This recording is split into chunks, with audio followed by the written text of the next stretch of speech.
Seja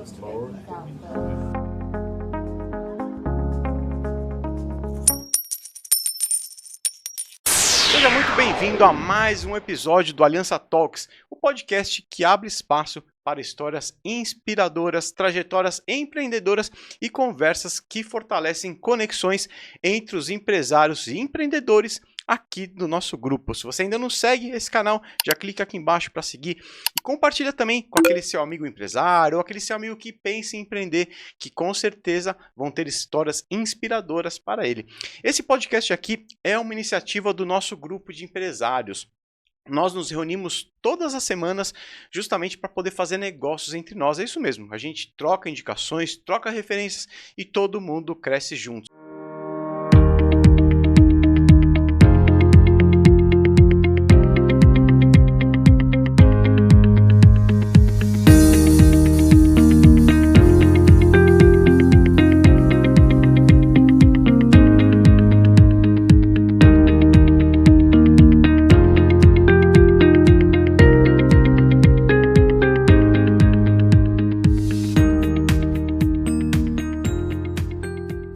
Se você quiser entender como fazer parte, quiser entender como funciona mais o nosso grupo, entre em contato comigo, eu vou deixar o meu Insta aqui embaixo, me manda um direct por lá que a gente vai conversar e eu vou te convidar para participar de uma reunião conosco que vai ser muito bacana.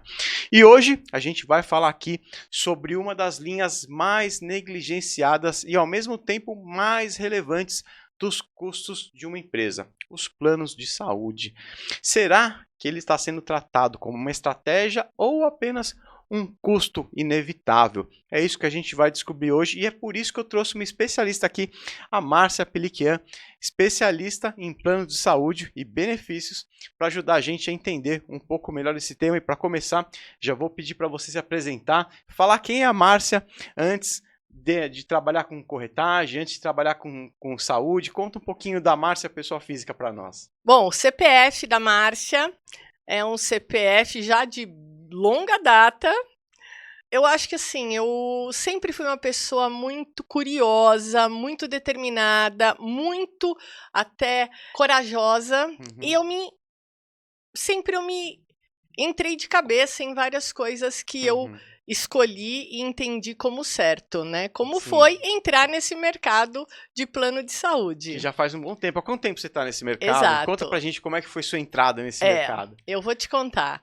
Essa entrada, ela foi inesperada. Porque, na verdade, eu fiz o meu curso de graduação em ADM para trabalhar numa empresa que o meu pai tinha com mais 2 tios. Só que, nesse momento, por ser uma empresa familiar, existiu muita resistência em várias atuações que eu sugeria.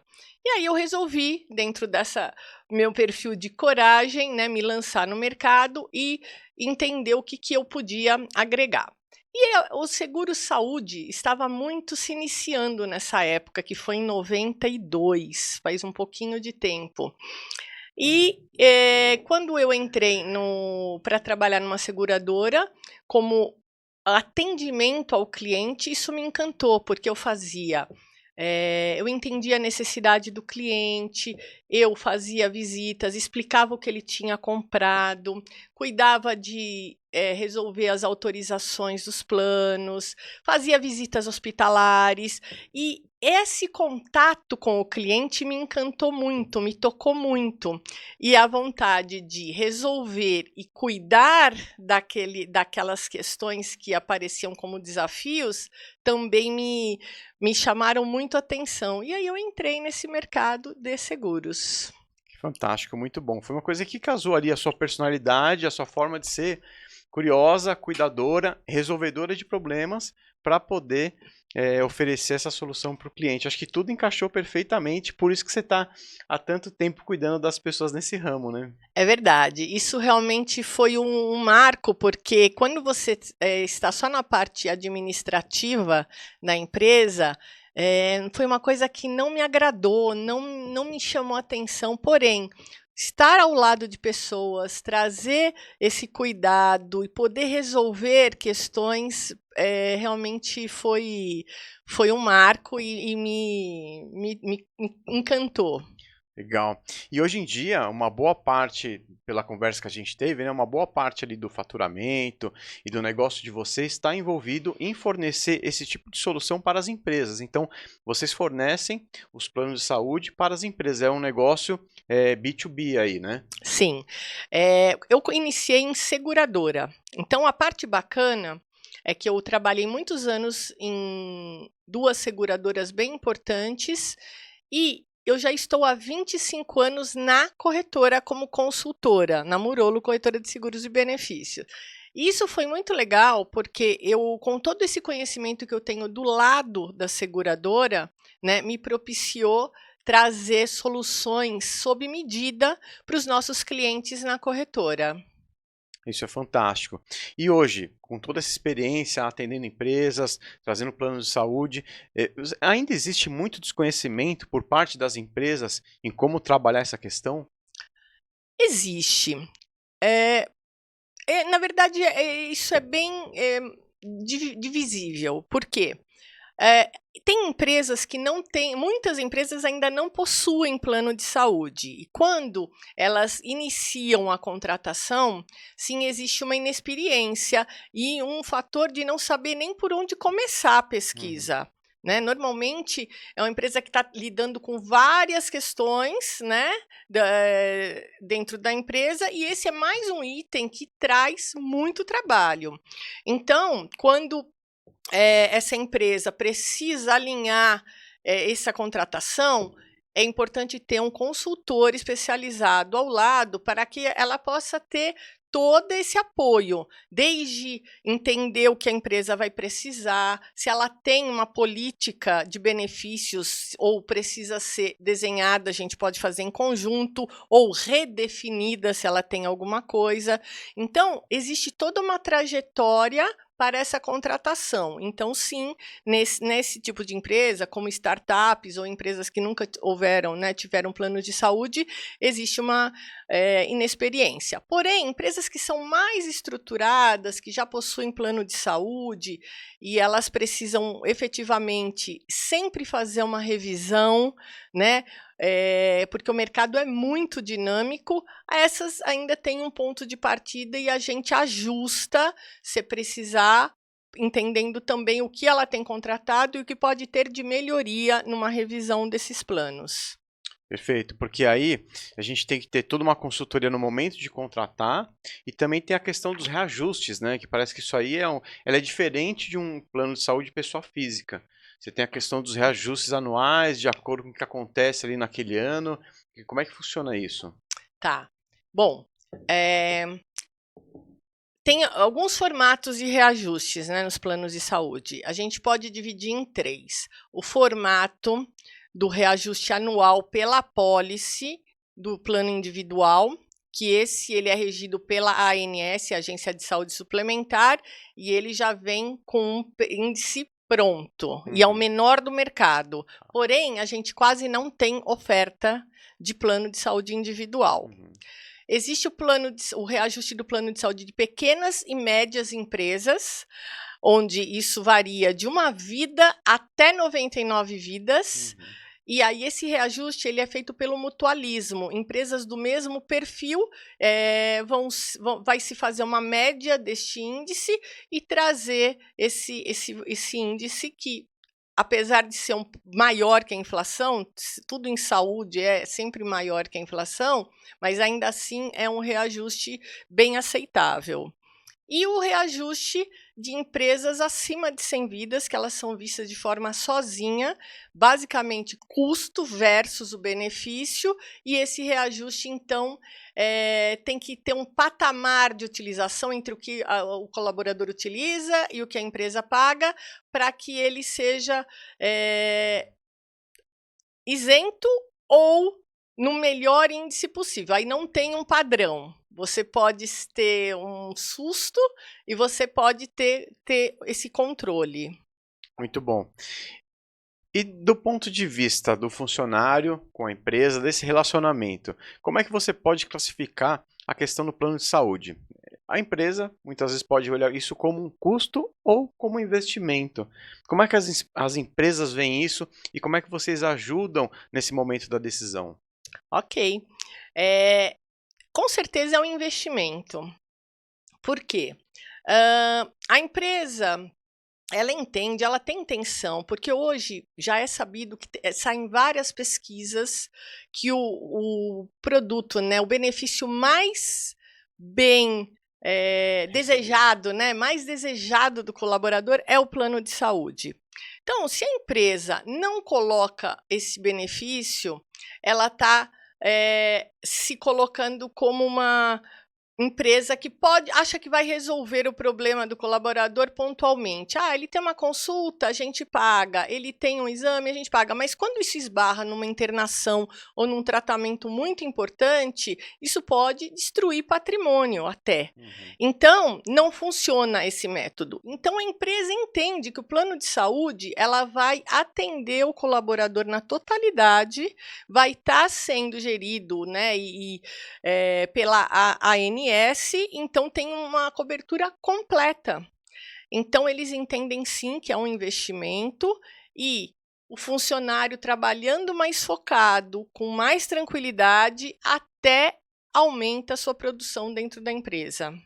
Agora ainda mais, né? Tem a questão da NR1 que está muito em voga, todo mundo tem falado, né? Vai ser cada vez mais importante ter um bom plano de saúde, né? Exatamente, exatamente. Existem planos de saúde que só são para cumprir a legislação, né? E os planos de saúde que vão trazer um benefício numa totalidade. Perfeito. E a gente sabe que em muitas empresas o plano de saúde é uma das linhas mais caras ali dos passivos de uma empresa, né?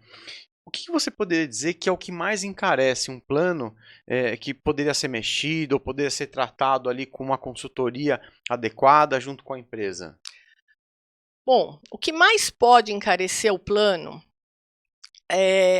pode ser um desalinhamento, né, uma cobertura que está desalinhada ao perfil da empresa, por exemplo. A empresa pode ter passado por um momento de grande crescimento ou até mesmo de redução e não ter olhado para aquilo. Se ela não está gerenciando essas questões, isso realmente pode trazer um problema sério financeiro. Um mau uso do plano também pode ser um problema, porque as pessoas, às vezes, elas entendem que não vão agir no que elas estão sentindo de sintoma específicos, indo somente a pronto-socorro. Esse tipo de mau uso, por exemplo, ele é um problema, né? Porque ele vai acarretar muitas despesas e não está resolvendo o problema dele, né? Então, se ela muda uma localização, por exemplo, ou precisa contratar funcionários que estão fora de São Paulo, então todos esses itens precisam ser vistos para que tudo esteja alinhado e não encareça o plano. O plano tem que estar muito alinhado ao perfil da empresa, porque você pode estar contratando um plano que está excedente à utilização e um plano que pode não estar atendendo quem tem que ser atendido. Então, não pode nem ter desperdício e nem ter o risco, né, de gente que não está sendo atendida. Perfeito. E essa distorção, ela é comum? Distorção entre o perfil da empresa que contrata e a cobertura contratada? Olha, ela é mais comum do que parece. Ela é mais comum do que parece, e quando a gente entra para perceber e realinhar, às vezes dá uma diferença de 15 a 30% de redução no ajuste que é necessário fazer para as empresas, principalmente as que estão nessa fase de crescimento ou redução de quadro. Olha que maravilha, Márcia. Então já deixa seu jabá aí, né? Fala, olha, se você quiser reduzir o que você gasta em plano de saúde, é bom trazer para fazer uma revisão. Traz aqui para Murolo, que eles conseguem ali uma redução de 15 a 30%, se o perfil da sua empresa não tiver de acordo com a cobertura que você precisa. Já fala aqui com a Márcia, que ela vai te ajudar nessa questão. Isso aí. E já aproveitando o gancho, conta pra gente então um pouco desse trabalho, como é que funciona essa revisão. Então, eu tenho uma empresa ali, sei lá, com 400 vidas, e eu preciso que você faça uma revisão. Como é que é esse trabalho de revisão e adequação com a real necessidade da minha empresa? Então, um ponto importante para analisar, as empresas costumam evitar mexer ou revisar o plano, Uhum. principalmente nesse tamanho de empresa, porque é complexo. Existe complexidade, existe um risco e existe uma burocracia. Uhum. Então, tem que aliar a parte técnica, né, o conhecimento técnico, o tempo e um profissional qualificado para apoiar nessa revisão. Então, a gente tem que avaliar toda a população, onde ela se encontra, a localização. Tem que avaliar se existe uma política realmente de hierarquia de planos contratados, se todo mundo está adequado em cada plano. Tem que avaliar se a rede está adequada àqueles colaboradores perto de residência e perto da empresa, né, do local de trabalho. Então, é um trabalho minucioso, ele leva realmente tempo e tem que estar disposto a fazer. A partir do momento que você encaixou todos os itens, entendeu qual é o modelo de contratação, aí existe a implantação, que é levantar todos os documentos, tanto dos colaboradores quanto da empresa, para encaminhar para a operadora e a operadora validar toda aquele nosso desenho e estratégia que nós combinamos com a empresa, ela entender que está tudo certinho para que a gente possa implantar um novo plano adequado. Então, às vezes, essa redução, essa revisão, ela pode gerar esse trabalho, mas ela é muito necessária. Quando a empresa é menor, acaba sendo um pouco mais fácil, né, de lidar com isso. Então, todas as empresas, independente do tamanho, elas precisam fazer essa revisão, porque o mercado ele traz muitas novidades, ele está muito dinâmico. Então, o tempo todo você pode ter um realinhamento favorável para a empresa. Bom, e falando de tempo, eu queria fazer duas perguntas sobre tempo. Primeiro, quanto tempo demora esse processo de revisão para que você adeque ali a necessidade da empresa com a real contratação, para eventualmente até reduzir custo ali? E normalmente esses contratos de plano de saúde com as empresas, normalmente ele tem uma duração de quanto tempo? De Uhum. quanto em quanto tempo eu posso revisar esse contrato? Ótima pergunta. Bom, o tempo de revisão ou mesmo de contratação de um plano depende muito do momento que a empresa está. Eu arrisco dizer que a contratação é mais rápida, mas ainda assim ela pode demorar de 2 a 6 meses. É um ciclo longo, né? Não é uma coisa Longo, rápida. não é rápido. Quando a gente fala numa revisão, eu vou, inclusive entender o plano atual que ela está, então eu preciso respeitar, por exemplo, a vigência do plano, o aniversário da pólice, entender o prazo que ela está no plano, porque tem operadoras que exigem uma permanência de 12 meses para poder fazer qualquer mudança. E tem operadoras que estão exigindo, e está mais comum isso, 24 meses. Então, a gente precisa saber em que momento a empresa está. Se ela tiver ultrapassado qualquer uma dessas datas, é possível fazer a alteração, ou seja, tudo estando certo na aceitação do que a gente encaixar. Ela tem ainda uma permanência obrigatória de 60 dias na operadora atual pedindo cancelamento. Então, tudo é realmente muito casado os tempos. A gente tem que estar muito atento. Na verdade, eu acho que uma parte do trabalho é pensar bem para frente para poder alinhar todas as datas e não ter prejuízo algum para nenhuma das partes, né? Então, esse tempo aí pode ser diferente, dependendo da tratativa, se ela pode ser mexida, ser feita a revisão, ser feita a alteração ou não. Mas, independente disso, tem um outro detalhe também.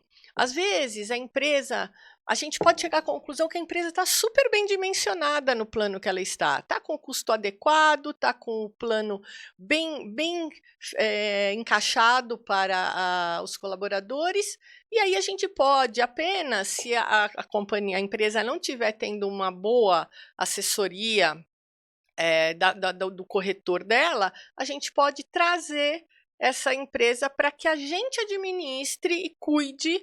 E isso é um padrão nosso. Todo ano a gente faz a revisão de plano para os nossos clientes, independente dele pedir ou não. Eu faço a análise de mercado. Então, a gente cuidaria desse cliente mesmo ele não precisar mudar o plano. Ele faria uma transferência de atendimento para a gente, que tem uma equipe, que eu tenho, né, nós temos uma equipe pós-venda que vai acompanhar, vai estar disponível a orientar, a tratar qualquer informação que a empresa precise. Isso é muito interessante, porque no momento da contratação a gente nunca leva isso em consideração, né? Mas quando a gente contrata, já tem que pensar em que esse contrato, todo esse plano vai passar por uma revisão, então já tem, desde o momento da contratação, já tem que pensar na revisão e como é que vai acontecer, né? E aí, quais são os indicadores ali que precisam ser acompanhados? Sinistralidade, utilização da rede, eventualmente, imagino que, poxa, eu tenho uma contratação nacional, mas a minha empresa tem uma atuação local, os funcionários não viajam a trabalho. Quais são normalmente esses indicadores que vocês acompanham? Então, realmente meio que tudo isso que você falou. Porém, tem uma divisão, eu acho que para empresas que são com porte maior, existe uma ferramenta que nos auxilia mais para perceber o comportamento dos colaboradores, dos líderes, que são os relatórios gerenciais. Mas isso só é fornecido para empresas acima de 100 vidas. Então, é muito bacana quando você tem de posse esses relatórios, que você identifica se eles estão bem dimensionados em termos locais, se os hospitais estão atendendo as pessoas, se existe um comportamento de uma utilização específica que a gente pode entender que ela pode ser levada para um programa específico de cuidado. Então, todos esses itens, eles têm que ser vistos sempre. Quando a empresa é menor, a gente não tem esse relatório de sinistralidade que pode dar um norte.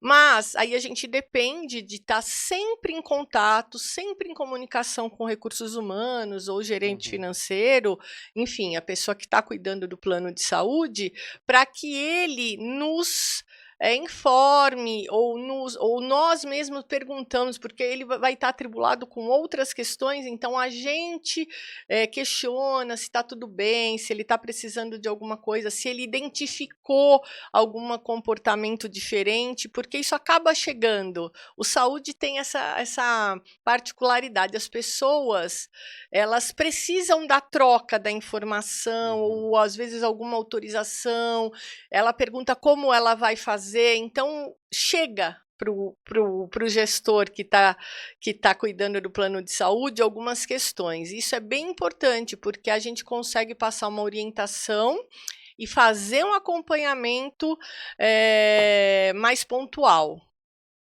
Então, numa empresa maior do que 100 vidas, o trabalho de vocês, uma consultoria profissionalizada, uma consultoria adequada, se torna ainda mais importante, né? Porque você tem um relatório de sinistralidade na mão, mas alguém precisa sentar e analisar aquilo. Exatamente. Porque ele não vai se analisar sozinho.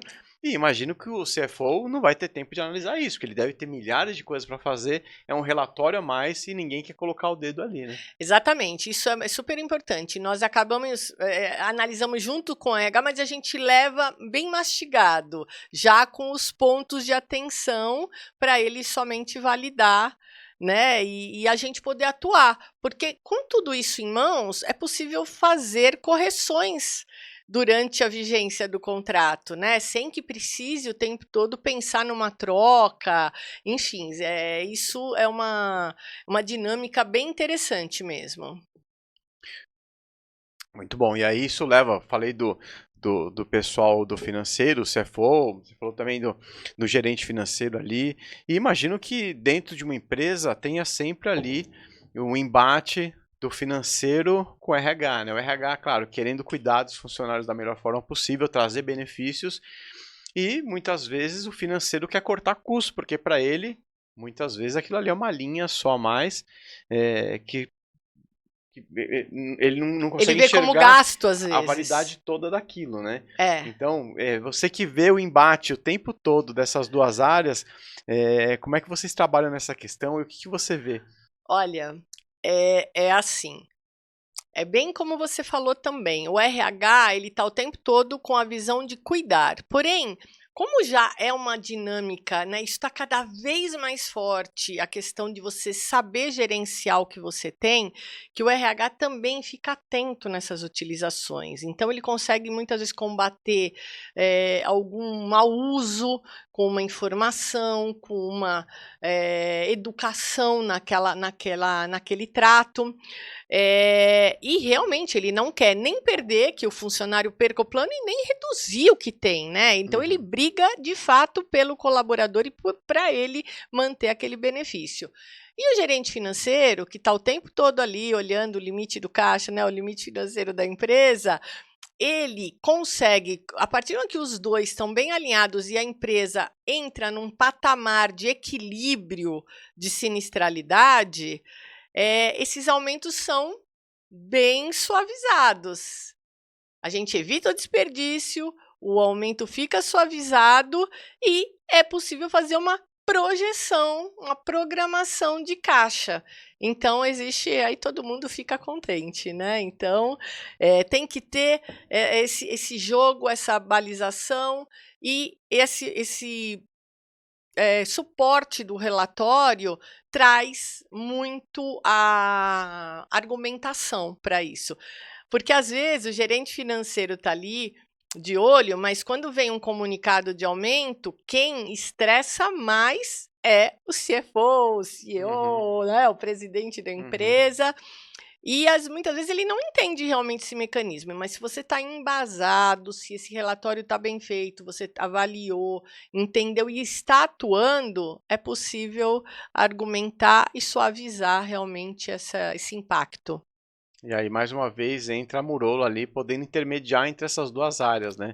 Explicando a parte financeira para o RH, explicando a parte humana para o financeiro. Exatamente, exatamente isso. Muito bom. E você que trabalha aí só na Murolo tem 25 anos, né, Márcia? 25 anos. Que maravilha. Todo esse tempo, como é que a gente sabe que nos últimos 25 anos a medicina evoluiu demais, né? Demais. Como é que os planos de saúde evoluíram na questão tecnológica? Você que vivenciou toda essa questão. Nossa. Muito. Gigante. E eu vou te dar uma outra informação. Quando eu comecei no plano de saúde, uma coisa que me chamava muito a atenção eram os contratos com regras muito rígidas e limites de utilização que às vezes não condiziam com a realidade. Vou te dar um exemplo. Você só podia ficar internado por 60 dias. Se você passasse os 60 dias, você era convidado a se retirar, enfim, ou estava o valor, a parte financeira estava com você. Você tinha que assumir o pagamento daquela estava internação excedente. com você. Então, isso era meio chocante, porque você fala, tudo bem, quem fica internado 60 dias? No primeiro olhar, você fala, quem fica internado? Bom, de cara, se eu não me engano, foi a mãe do Collor que ficou mais de 60 dias internado. Pronto. Então, sempre pode acontecer, né? E UTI eram só 30, que também parece muito, mas não é. Hoje... a internação mais cara é a UTI, né? Totalmente. E hoje em dia, quando a ANS entrou para regular, né, as leis dos planos de saúde, isso melhorou demais para o consumidor. Hoje não existe essa limitação. Você pode ficar 365 dias internado, seja em UTI, seja no seu apartamento, enfermaria. Então, isso é um avanço gigante.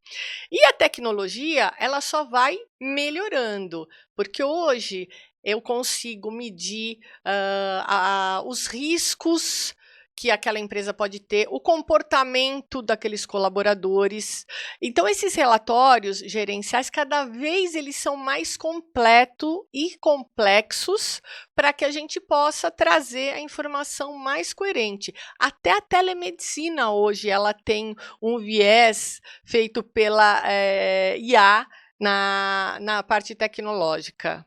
Então, a parte tecnológica, ela vem para ser aliada desde que você faça isso de uma forma estratégica com a empresa.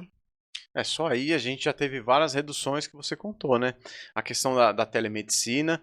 Então, eu imagino que para o médico, o profissional da saúde que faça um atendimento por telemedicina, o tempo dele é otimizado, porque ele não tem A o tempo de triagem, né, já a vai... triagem, o tempo de deslocamento, isso aqui é muito otimizado. Tem a questão da IA também, ajudando muito Sim, nessas questões, mas falando mais especificamente aqui dos planos de saúde, uma coisa que você falou da redução de custos, imagino eu que com análise de dados avançada que a gente tem hoje, Data Analytics, Power BI, a gente consiga fazer uma análise muito mais aprofundada ali e entender a utilização do plano para poder adequar ao uso, né? exatamente. E aí, sempre em conjunto, o RH entende essa importância e principalmente trabalhando na educação, né? Porque se você tem informação, não é para ser em caráter punitivo, é para você poder corrigir o caminho para que os colaboradores e a empresa não tenham perda, né? Que o benefício seja mantido por muito tempo, né? Porque o grande problema aí é o desperdício, né? Eu pagar por uma coisa que não está sendo utilizado ou pagar por uma coisa que não tem sentido. Um exemplo, né, para a gente trazer algumas coisas mais pontuais que me ocorreu agora, era uma empresa que ficava na região ali de Cotia. E a gente conseguiu perceber, captar uma série de atestados médicos do mesmo hospital, do mesmo médico. A pessoa entrava. Então, assim, virou quase que uma produção de atestado que, para a empresa, era complicada, porque isso entrou num boca a boca e várias pessoas começaram a utilizar isso. É claro que tem que ser muito delicado o tratamento dessa informação. Por quê? Entender, porque vão ter casos reais daqueles relatórios, né? Aqueles atestados, e vão ter casos que realmente estão sendo montados, né? Então, ela tem que conduzir de uma forma muito delicada para que não haja nenhuma indisposição com os colaboradores ou que eles achem que você está duvidando do que ele está te passando. Em contrapartida, o hospital também tem que ter uma avaliação da operadora para entender por que ele está informando tanto relatório.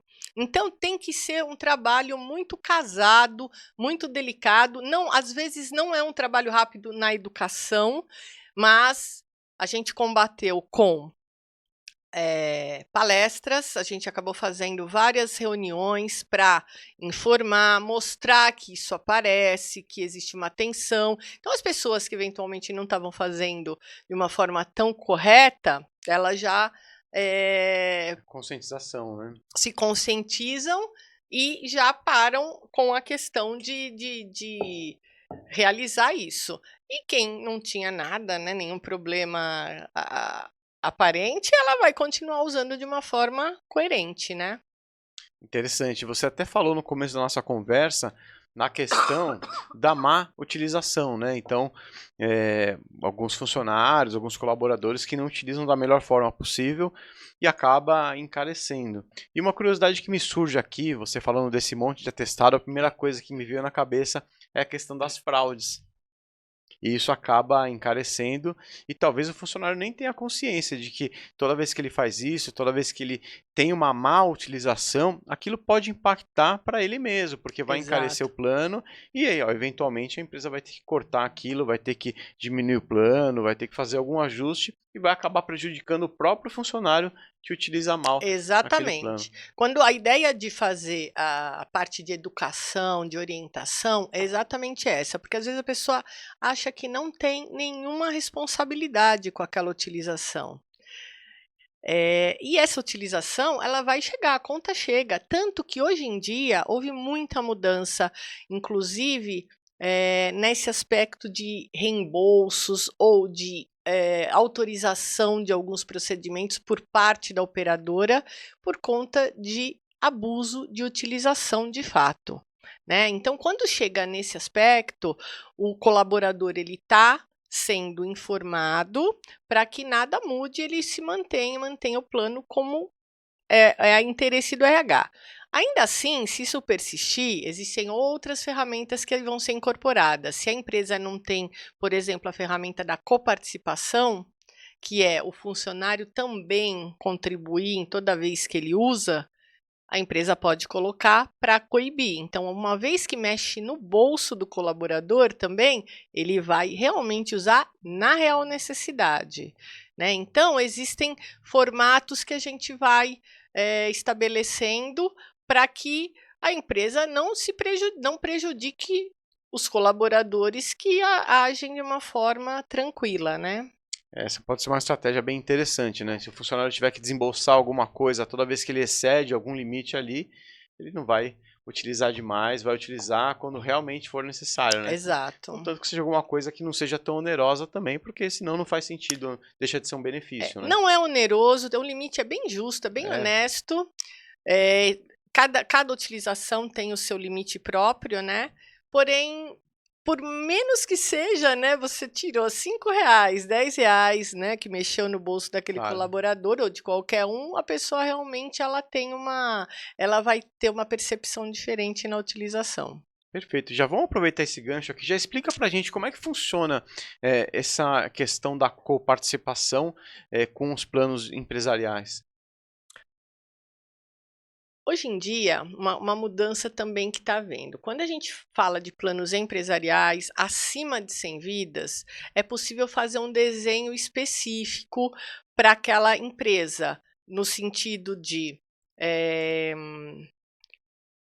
não coberturas, as coberturas todas são garantidas pela ANS, mas quais reembolsos eu vou usar, se eu vou colocar ou não uma ferramenta de coparticipação para o colaborador.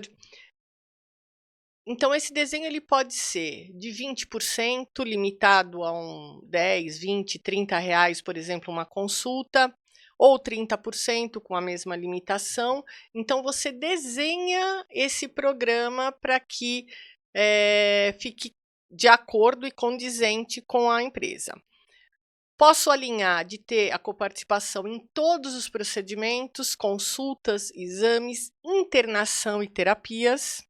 Eu posso entregar a coparticipação somente em consulta e exames, e nisso os relatórios gerenciais vão apoiar, se eu já tiver a utilização, o comportamento dessa empresa e for praticar a coparticipação. Posso tirar a internação, né, da coparticipação, que eu acho também mais justo. Então, a gente pode estabelecendo medidas de acordo com o que eu tenho de comportamento. Quando eu trago essa ferramenta para empresas no PME, aí o desenho já é formatado, não tenho como mexer. Algumas operadoras, elas já não me trazem, não me deixam fazer a venda do produto sem a coparticipação. O que elas fazem eu ofereço uma coparticipação parcial, que é somente para terapias, ou a completa, que entram todos os procedimentos, inclusive internação. Um adendo aqui é que quando a gente fala da internação, a coparticipação ela não vai ser cobrada por dia de internação. Se você ficar 5 dias internado, eu vou cobrar só a sua entrada. Exemplo, uma coparticipação de internação de R$250 no meu plano. Internou, eu vou cobrar 250, eu não, né? A operadora vai cobrar R$250 e os outros 4 dias não tem a cobrança. Mas se a pessoa sair e retornar, volta a ter a cobrança. Como se fosse uma outra internação. Então, a gente chama de a cobrança da internação é por evento, não é por dia, né? Os demais, sim, é por utilização. E algumas outras operadoras hoje, com esse mecanismo, algumas me deixam cotar os planos sem e com. Normalmente tem bastante redução quando você coloca a coparticipação, porque a ideia é que diminua a mensalidade e você só pague aquele limitante na hora de utilizar, o que você utilizar. Acho que faz sentido, né? Porque... Faz sentido. A gente costumava antes oferecer essa ferramenta quando efetivamente eu conhecia bem o perfil da empresa. Né? Mas hoje, independente disso, algumas já virou padronizado isso, né? Mas faz sentido. Para a maioria das pessoas, faz sentido. É porque a operadora ela está repassando uma parte do risco para a empresa, que vai arcar com uma coparticipação ali, e além disso, o que a gente falou, né? Gera uma utilização muito mais consciente. Né? Muito mais consciente, é verdade. E a gente estava falando de tecnologia, uma pergunta que eu sempre faço para quem vem aqui. Como é que você acha que a tecnologia, a IA, todos esses avanços que a gente tem acompanhado aí nos últimos anos, nos últimos meses, vem impactando e vai impactar o trabalho, o seu trabalho, o de corretor de planos de saúde? Bom, primeiro, eu acho que tem muito sentido a IA nos fornecer cada vez mais detalhes nessa questão dos relatórios, mapeando sempre tudo, né? Desde localização, comportamento de utilização. Eu acho que isso é o primeiro grande questão, né? Segundo, que, aliás, acho que essa é a mais importante, ajudar no gerenciamento mesmo, né? De todas as possibilidades de questões. Agora eu vou... Que a gente tem um grande medo de várias profissões, as pessoas acham, nossa, minha profissão vai acabar, eu vou fazer o que da vida, vai ter IA e tal, mas... Eu acho que não acaba, porque você usa como apoio e não como fator decisório, porque você tem toda a parte humana, entendimento de projeções. Eu não acredito que acabe, que prejudique a profissão, de fato. Eu acredito que veio como uma ferramenta para ajudar a cada vez mais a gente perseguir aí um resultado melhor nas empresas. Muito bom. E aí, falando ainda de tecnologia, você falou que teve a mudança das coparticipações, que foi uma inovação tecnológica, tem outras tecnologias também que ajudaram a reduzir custos. Que novos modelos estão surgindo nesse mercado que vão fazer com que ele fique mais eficiente ou que venham novas regras, novas regulamentações? O que vem mudando nesse setor que você, com essa experiência aí de tantos anos nesse mercado, você enxerga para os próximos anos? Bom, eu acho que a gente está falando de responsabilidade, uma coisa que eu acho que muda muito é a responsabilidade compartilhada.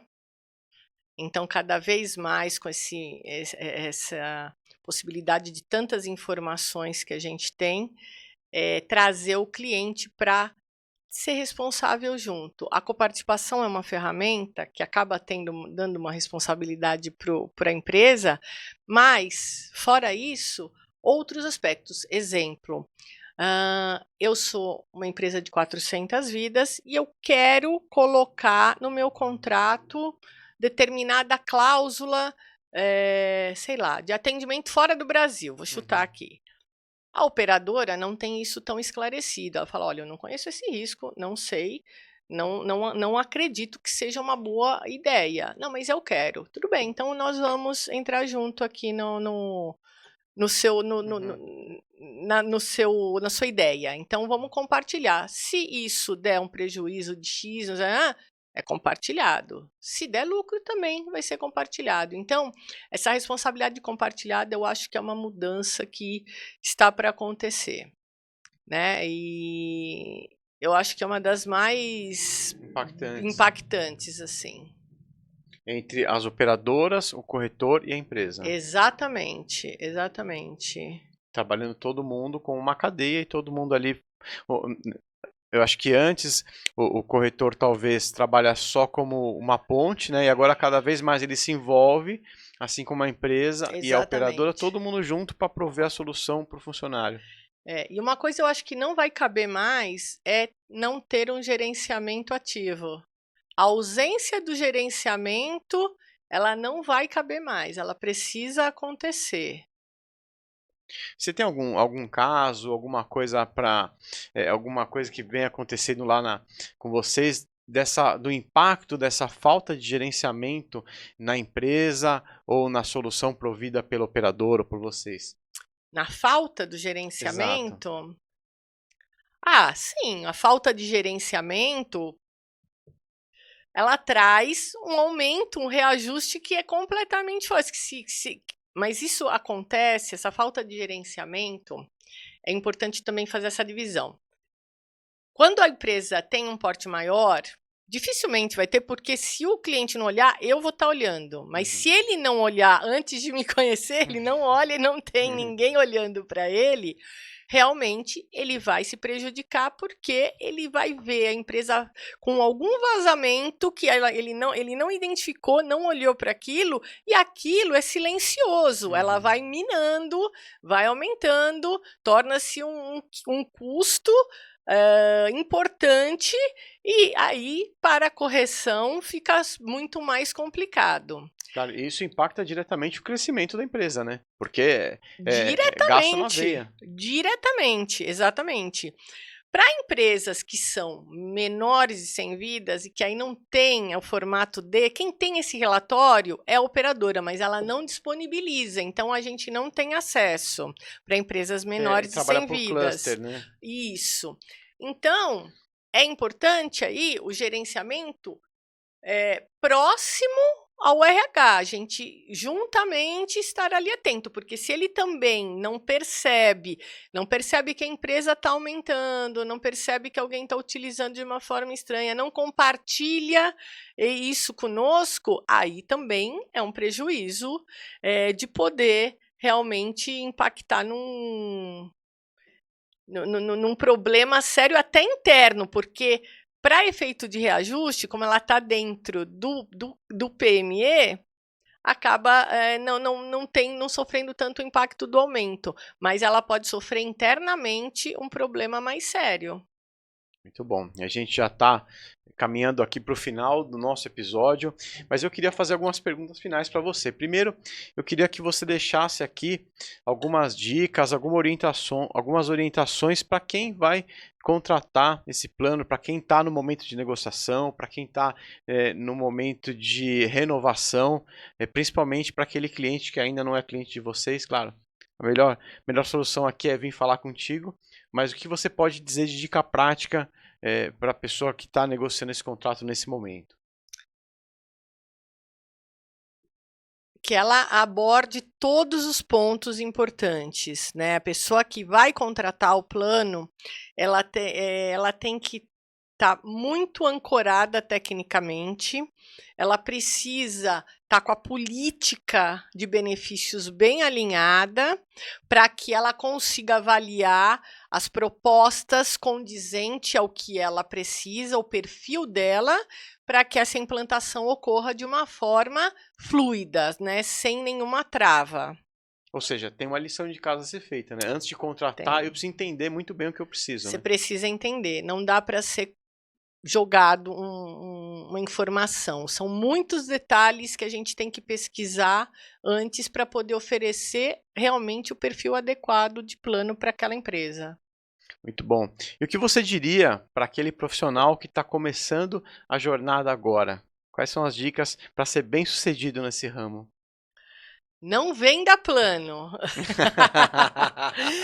E aí não venda na palavra mesmo da venda. Seja um consultor, seja próximo ao seu cliente, entenda exatamente o que ele precisa e construa um relacionamento de longo prazo.